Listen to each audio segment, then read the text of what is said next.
Hey everyone, welcome back. Happy Thursday to you all. So today was a pretty good day with Bitcoin actually going up and coming back down. It was still in the green though, nonetheless. Miners were in the green for the most part. There were a couple that were down. We'll get into all that. And then there's really no news on the miners today. So we're just going to take a look at how the miners did for Q1. Now that we have all the financial results in, IREN was the last one reporting. So that came in yesterday. We talked about it back then. So we'll look at 7 growth metrics for the miners over Q1. And then we'll also take a look at 6 financial metrics as well for Q2 numbers. So we'll do that, and we'll get into your guys' Q&A side of things. It should be pretty easy. I'm doing this a little bit earlier today because my wife is out with the girls, and that means I have to basically give my boys baths, get them ready to bed, and give them supper too. So that's why we're doing it a little bit early today. But let's get into it nonetheless. Not financial advice, as always, you guys, for entertainment only. Please do your own research. And then if you enjoy this type of content, this type of informational stuff, hit the like button, subscribe, helps me out tremendously. And let's get into what happened today with the miners and Bitcoin itself. So Bitcoin it had a pretty good day in the beginning, but then it kind of finished out. It didn't finish red, but it was down from where it should have been. We did touch our resistance here at 61,000 roughly. And we pulled back throughout the day. Let's see, we peaked here. This was right around 10 o'clock in the morning. And after that, for whatever reason, we were coming down and we had hard at 1 o'clock, my time at least. It came back down and we've been trading sideways here a little bit here after that on the hourly chart right now on it. Okay, so, we were in the green, so that's good. Miners were in the green as well for the most part. Some were down. IREN had a fantastic day today, and then that's based on the results that came out yesterday. We talked about it back then. If you want to see that video, it's out there. But they had pretty good numbers overall, good improvements. Big thing I think was the hedging that they were doing on electricity. That was taken care of. They're now getting spot pricing. That's going to be more consistent for them as far as the cost that's going to be associated with that. And it's probably going to be better for them in the long run. So that was the good news there. And then also them reaching 15 exahash here in August already and getting to 20 exahash by September. That was a good move also. So that's why the stock did pretty well today. It was up much higher. At one point, it was up, like 20 some odd percent on the day. It had a high today of $9.20, a low of $8.24, and it closed at $8.52. So it's still up from where it was yesterday. Nice increase there on that one. And so we'll see how that one does going forward. I believe it's going to do very, very well in the next 9 to 15 months potentially. Okay, so let's take a look at what we have here on the other miners. The other miners, like I said, same kind of story. They were up in the morning hours, then in the afternoon hours they came back down. But we had BitDigital being down, Digihost being down as well, Mara being down just a little bit here, and Mawson being down, and then everybody else was just up just a little bit here from where they were. So that is it on those. Let's take a look at the network hash really quick while we're at it here. We haven't done this in a couple of days. Might as well do that also, just to see where we are right now. This is on the 7-day average. We are currently at 647 exahash. If you look at the 30-day average, we are right now at 630 exahash. So it's kind of leveled off a little bit here with Bitcoin kind of trading sideways. And that is understandable, but I would imagine once Bitcoin starts going, maybe not so much in September, but more so in October, November timeframe, that's when we really should be doing much better here. And currently, Bitcoin is actually down 8.24% on the month as of today, basically, today's numbers on it. So it's down just a little bit.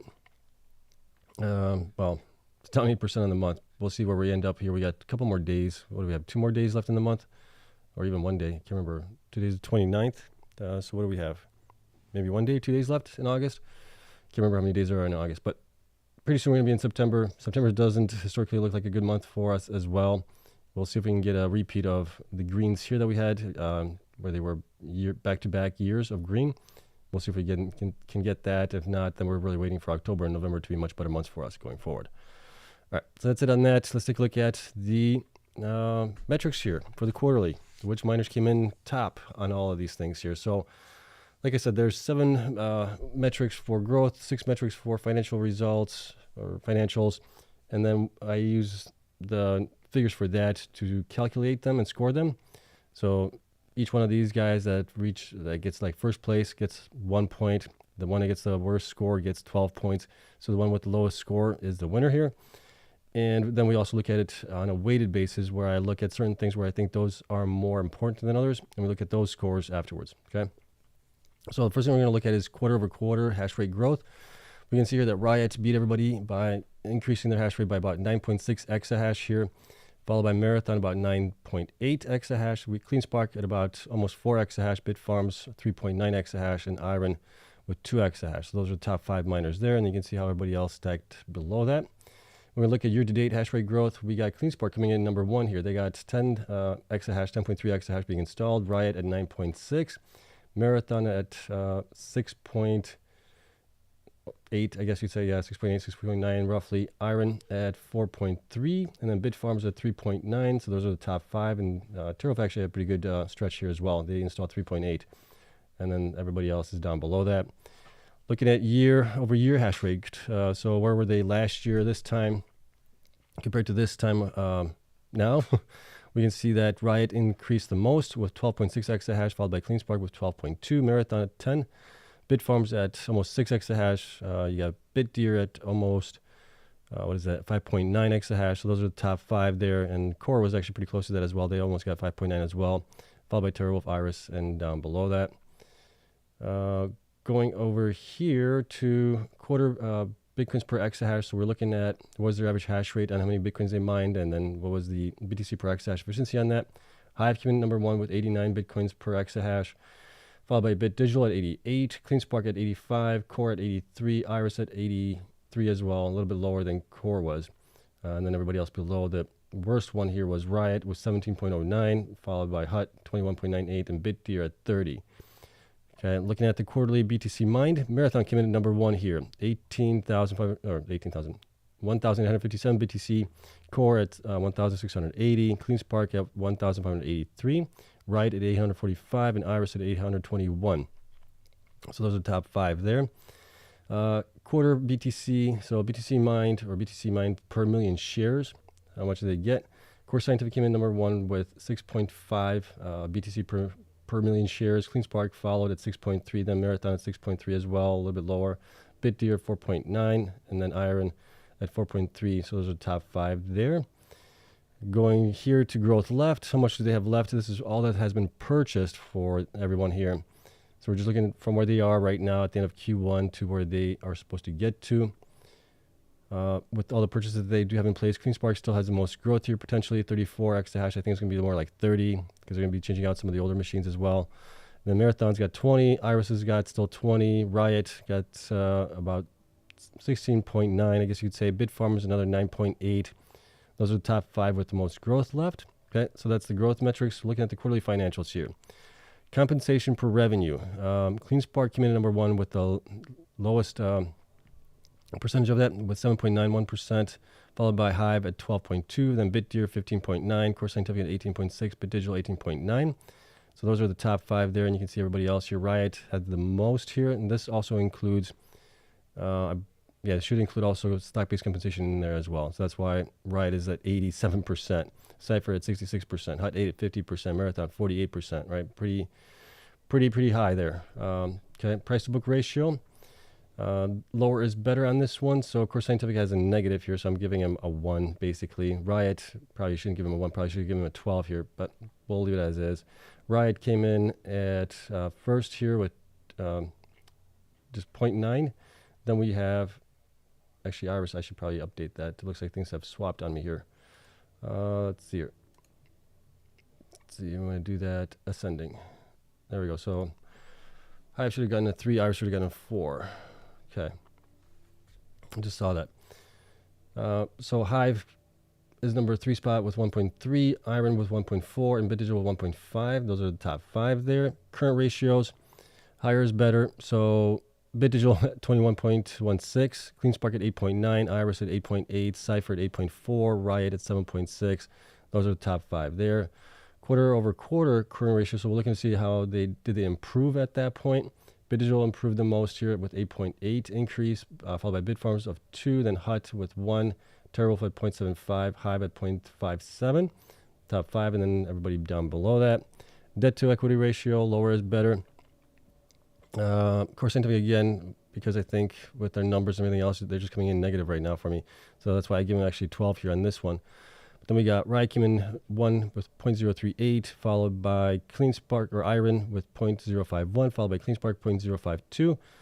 Digital 0.068, Cypher 0.123. Those are the top 5, and everybody else down below that. And then we're looking at quarter-over-quarter debt-to-equity ratio, how much they decreased that. So lower is always better on that one.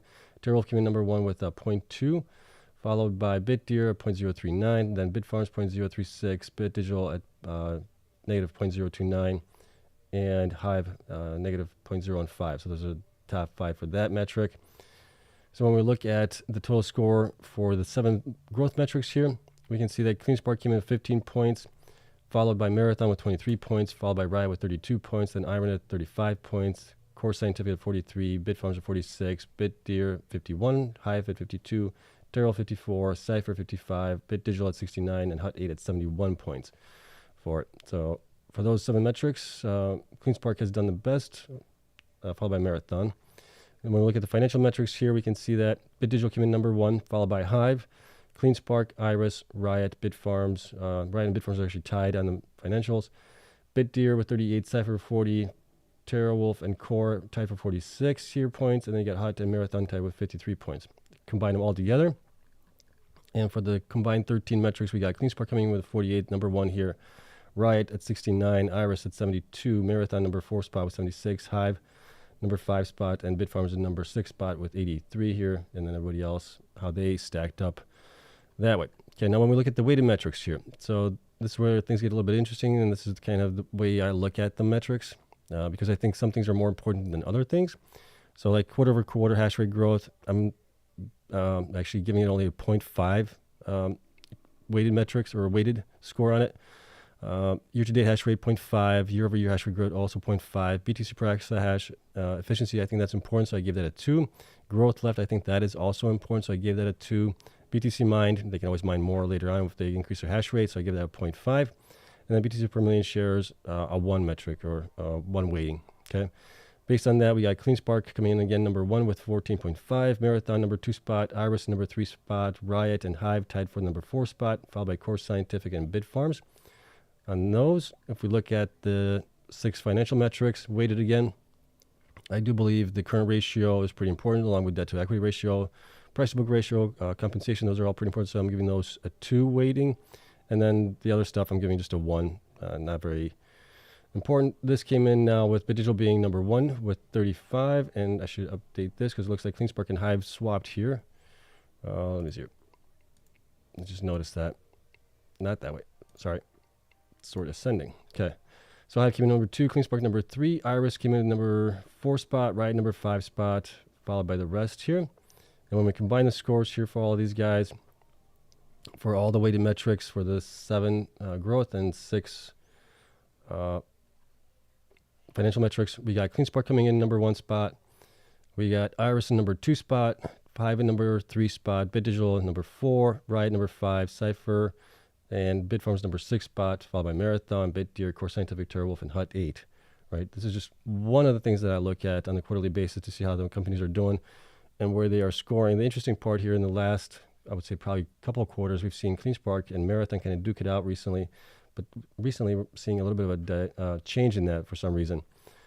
But Cleanspark has historically done very, very well on the metrics here. And you guys can look at my previous videos on these as well, and you'll see that the way I score things and the way I weight things has not changed at all. So I try to keep it consistent here. And then you can see the non-weighted metrics here, how things stacked up. So with the non-weighted metrics, we got Riot number 2 spot here. There with the weighted there number 5. Iris being number 3, now number 2. Marathon being number 4, now being number 7 spot. Hive being number 5 spot is actually number 3 spot. But Hive, as you guys know, there's other things you need to take into consideration here. Yes, they have very good operations, very efficient operations, good cash management, all that stuff. But they just don't have a lot of growth with them. They're trying to get to 12 exahash sometime next year. We don't know exactly when. So they're just trying to maintain, like I keep saying, the 1% of the network hash rate, right? So there always has to be something that you have to look into it as well. You can't just go by all these single metrics. You have to look into other things that are also considerations to why the stock maybe is why it is, or why it's underperforming than the rest. And there's always a reason for it, potentially. Okay, so that's kind of how things stacked up. Love to hear you guys' thoughts on it, see if you guys agree, disagree, and we'll get into your guys' Q&A side of things here. So this will be updated. I don't know if it's going to be probably not until maybe late tonight or into early tomorrow morning. Sometime we'll get updated on the Patreon's section. And that is that link to, if you want to become a Patreon member and get access to all this stuff, the link is in the description down below. It's $8 a month, and then you might be able to find a couple of spots that are $4 and $5 as well on top of that. So if you can get the discount, take it. But that's it. My sales pitch is done and over with. Let's get into you guys' Q&A side of things here, and we'll call it a day. Going back over here, Q&A. Okay. Let's see. Okay. Let's see. What do we got here? The question, what miner have ordered and paid for most miners to get to future hash rate, and what miners have all the power they need to get to future hash rate? Keep up the good work. Thank you. I believe it is going to be both Marathon and Cleanspark. Marathon's, I think, fully funded to 50 exahash. They're supposed to get there by the end of this year. Cleanspark is also fully funded for 50 exahash. That is probably not going to happen until sometime in Q1, Q2 possibly of next year for them. Cleanspark does not have all the infrastructure, I think, in place to get there. With the grid deal here recently, maybe they might be able to get that if they can build out the megawatts there, but they don't have it currently. Marathon, I believe, has all the megawatts they need right now with the facilities that they purchased and everything else that they can improve, also build out, increase the megawatts there. But yeah, nobody really has the megawatts right now to get to where they need to go. Everybody else, and the numbers that I showed you guys, those are the numbers that they have purchased to get to those numbers. They have options to go even higher, but I'm not including those in that because we don't know if they're going to do it or not. I'm guessing that they will for the most part, but you just never know. So that's kind of the way I'm looking at it. Let's see. Chris says, conclusion is buy all in on Riot. I keep saying Riot could be a really good one if they can improve their uptime. See. Are you more bullish on IREN based on today's updates? I've been bullish on them since like last year, like November, December, when I started buying into them, and then more so when they actually upped their hash rate growth projections for this year. So I've been bullish on them the whole time. Let's see. Do you think Cleanspark is more undervalued than Bitfarms right now? I don't think so, but let's take a look at the numbers here just in case, see where we're at with both of those guys. Bitfarms, as you guys know, should be like a, not this one. Let me see. Oh, where did I want to go? I want to go here. Sorry. Bitfarms should be somewhere, let's see, between 411 and 616. So it should be at least a double from where it is right now. Cleanspark should be between 15 and 23. So, I mean, it's, what is that? Roughly 50% away from where it really should be. So not quite a double yet. So that's why I think Bitfarms is a little bit more undervalued than Cleanspark is currently. Okay. Let's go back to the questions. Okay. Okay. Hello, Seb. Question. I heard IREN is the most efficient miner in the world now with 19 joules per terahash. Is that true? I think so. Once we get the numbers from them for August, well, from the other miners as well, we'll see what that comes in at. But I think they might be one of the most efficient ones here currently. Let's see. Any chance for a special episode update on some of the smaller miners you haven't covered in a while? Any Stronghold? Yeah, that I might do on Sunday. I got to pull in the data for their numbers for July, excuse me, and possibly get their quarterly results as well. Let's see. Will Riot go over 25 and when? I'm pretty sure that they will go over 25. I just don't know exactly when. And this bull runs sometime. Let's see. Is Riot still trying to replace the 2 new board members at Bitfarms? Yeah, I don't know if it's going to be the 2 new ones, but they wanted to replace the 2 previous ones that were on there. So, yes, they are still trying. We have a shareholders meeting in October. I think that's on 29th. Excuse me. Yeah, so we still have that happening right now in a couple months. Yeah, consult a crystal ball. Yeah, I wish everybody had a crystal ball. It'd be so much easier, wouldn't it? Yeah, but it's not that easy, unfortunately. Okay. I don't see you guys having any more questions. If you guys don't have any more questions, we're going to call it a night. It's going to be a really easy one. 20 minutes and we're done. Pretty good if we can do that. I mean, usually we're going an hour, hour and a half. I know I'm a little bit early today, so I think maybe that's possibly the reason why there's maybe less for you guys. You guys are just so used to me doing these at like 9:30, 9:45, and I'm like an hour ahead from where we were before, which is okay. Sometimes you just got to take care of what's going on in the family. Let's see. Is IREN going to keep selling all their BTC that they mine, or do you think they will potentially start holding? I think they are just going to continue to sell, but they said, never say never. Dan has also said that, so I don't think they're going to start holding anytime soon, at least not right now. They have just such huge growth that they want to do that for them, and the way they see it, it makes more sense to sell the Bitcoin than hodl it. Do you own Riot? I do not own Riot, no. Let's see. What else we got here? I remember you had lots of Cleanspark shares. Have you thought about selling majority for Bitfarms? No, I still have a lot of shares. Cleanspark's still my best performer. And I think it still can do, from where it's at right now, at least maybe like a 5 to 7x before the bull run is over with. So I'm holding on to that because I'm just already in so much profit in it, and I'm just going to hold on to it. Whereas Bitfarms, I have a high conviction that they are undervalued currently. But, where does the stock go is beyond my control. It could be that Riot plays games with it. They could, if they don't get their way, they could start slowly selling the shares, keeping the stock even down longer. It could be one of those things. You just never know. But I believe they should be valued much, much higher from where they are right now. What is a good price for buying CORZ? I mean, right now. I mean, if you could have bought it just, 5-6 months ago, you would have been a lot better. But who would have known that they were going to get this huge deal with CoreWeave?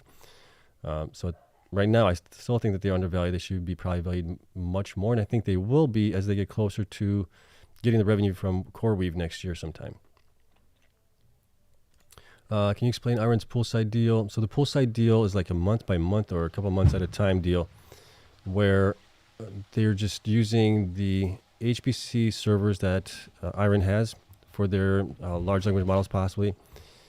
And the last new was extended through this month, through the end of August here, but I don't think they extended it past it. I think Dan said something about them trying to consolidate or something like that. So I'm not sure if that's done and over with. But he said that poolside was still praising him for having done a great job and having great systems in place. So we'll see if they can get another customer in there. Did you see how IREN expanded their grid connect power from 760 megawatts to 2.3 bullish? Yeah, I saw that. Well, they've been saying that they have like a 3 gigawatt pipeline potentially in total. So yeah, that's always good. Let's see here. Marathon Digital sold debt to buy Bitcoin after BTC mining profits deteriorated this year. The miner is following MicroStrategy's footsteps in using borrowed money to add BTC to his balance sheet. Yeah, they are. I'm not a big fan of that, actually. If you're going to be a miner, be a miner. If you're going to try to be MicroStrategy, well, then I guess you could try to be MicroStrategy, but why buy it when you can mine it at a much lower cost? And that's the only thing that kind of gets me on that. I can see you if you wanted to hodl before like the halving event and after the halving event, but sell into the bull run. That makes more sense to me. But Marathon does not historically sell a lot. They sold some last year. They haven't been selling much this year or anything this year. They've been just hodling everything. So maybe they are going to try to become like a MicroStrategy play. But then again, you have MicroStrategy that you can get into if you're into that. An investor that's into that, right? That's usually like a 2x on Bitcoin. And then you also have the ETFs you can get into. It's much easier for people to get exposure to Bitcoin now than ever before. So that's kind of the way I look at it. Let's see. Are you buying CORZ? I am not right now. I have bought it a couple months back now. I do have it. If I had more cash, I would buy more. Let's see.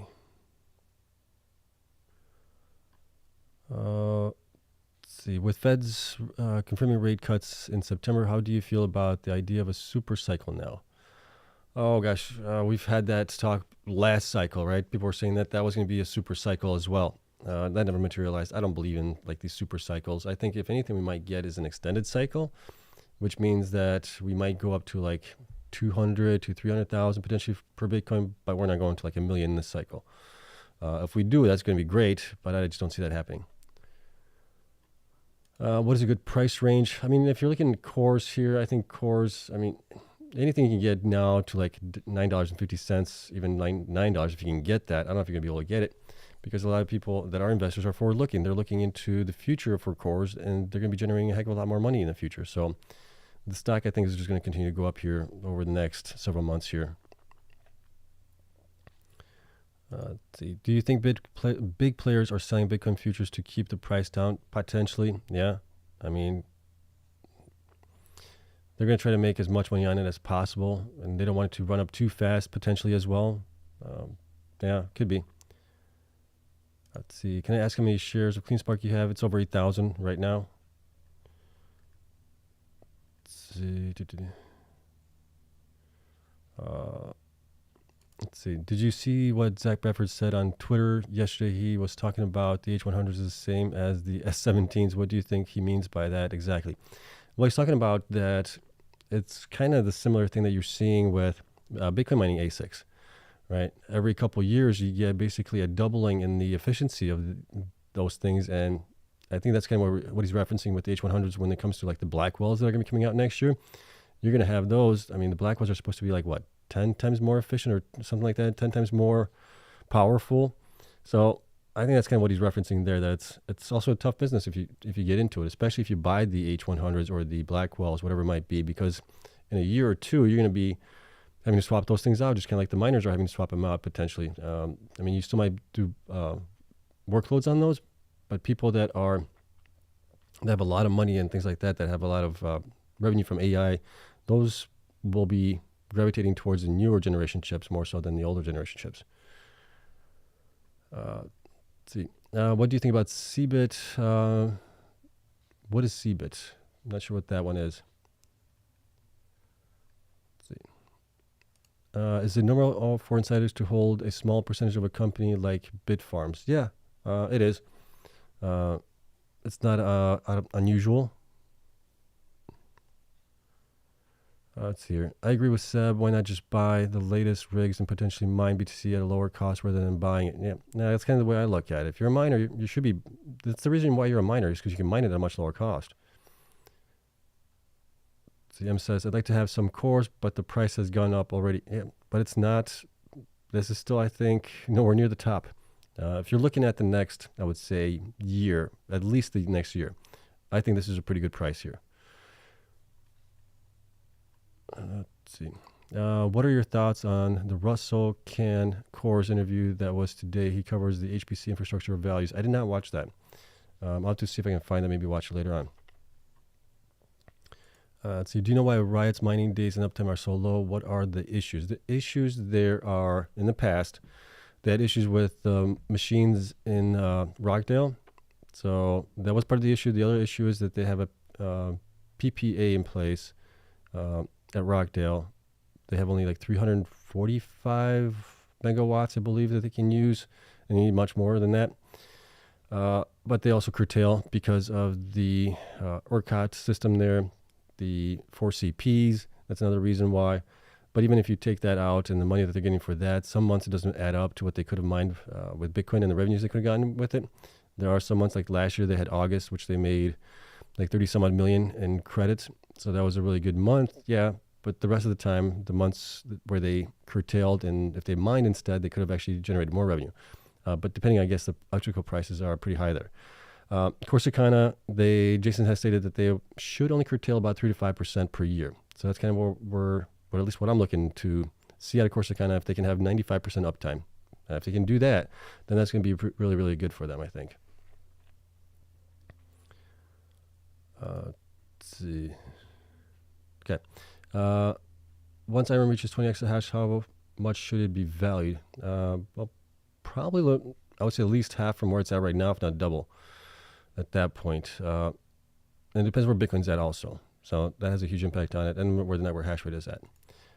So go ahead, spend time with your kids. That's more important than this. We can take care of ourselves the rest of the tonight. I appreciate it. Yeah, just a couple more minutes. I'm almost done with you guys' questions here, and I'll get going to my kiddos. What else we got? Talked about that. Oh, Cathedra Bitcoin Inc. I don't cover them, so that's why I'm not familiar with them. I think they are a smaller miner as well. Correct me if I'm wrong there. But I have heard about them in the past. Let's see. Question: do you feel the U.S. government is trying to suppress the BTC price? And it might be. Who knows? I mean, they're like one of the largest holders of Bitcoin, aren't they? In the world, anyways. So possibly, we know that Democrats haven't been for Bitcoin in the past. I think maybe that will change. Maybe not this year, but maybe in a couple of years. Who knows? Then the reason I think that is because you have so many people that are donors to the Democratic Party that also own like these huge funds. You can think of like BlackRock and others. And they all contribute to both the Democrats and the Republicans. So, they're going to be whispering in their little ears saying, hey, back off on Bitcoin. It's now our thing. Let's see. Hi, Sebastian. Am I reading your spreadsheet right? It looks like BitDeer is most undervalued among the miners. If so, why not invest in BitDeer over Bitfarms? BitDeer's growth is not until, a lot of their growth is not until possibly middle of 2025 to the end of 2025 and into 2026, actually. So that's one of the reasons there. They do have, really good projections of growth going forward. And they're also going to be developing and producing their own ASIC machines, which is going to be really cost savings to them in the long run to build out their company. But like I said, I think a lot of it's going to be towards the end of 2025 into 2026, unfortunately. That's the reason why. Okay, yeah, so Cathedral, yeah, small company market cap of 20 million. Yeah, so that's too small. That's too risky for me. You could put a little bit in and, if it goes up, great. If it doesn't, you're not losing a lot at that point. All right, we have cut up to all of your guys' questions here. So we'll see what happens tomorrow, which, unless it's something major, we won't do a live stream tomorrow because tomorrow's Friday. Everybody's out having a good time on Fridays. Then we'll take a look at, probably on Sunday, we'll do a live stream again like we normally do. We'll take a look at how Bitcoin did against Bitcoin miners this past week. We'll also take a look at the estimated break-even costs for the miners as of the latest numbers that we do have for the quarterly results, and then we can run some figures on where they are right now. We'll take a look at that. So I'm saying right now it's going to be estimated. It's not going to be 100%. It's going to be estimated within plus or minus 10% of those figures potentially, because last time I did this, I got flack from some of the CFOs and CEOs of the companies saying, hey, you didn't properly account for this or that or even that. It's like, okay, so I'm just going to say it's estimated. So that way they can't really complain. It's estimated. I'm estimating. It's going to be close enough. On that, we'll look at that. Then we'll also look at maybe the smaller miners as well if we got time. Okay? So that's it. I wish you guys a happy weekend. Tomorrow's Friday. I also have inventory tomorrow, which kind of is not great because I'm going to be having to do inventory tomorrow and possibly Saturday morning as well. But we'll get through it at work. Okay? So I wish you guys all the best. I'll see you guys on Sunday unless something major happens tomorrow. But I believe nothing will. So I'll see you then. Have a great one. Bye.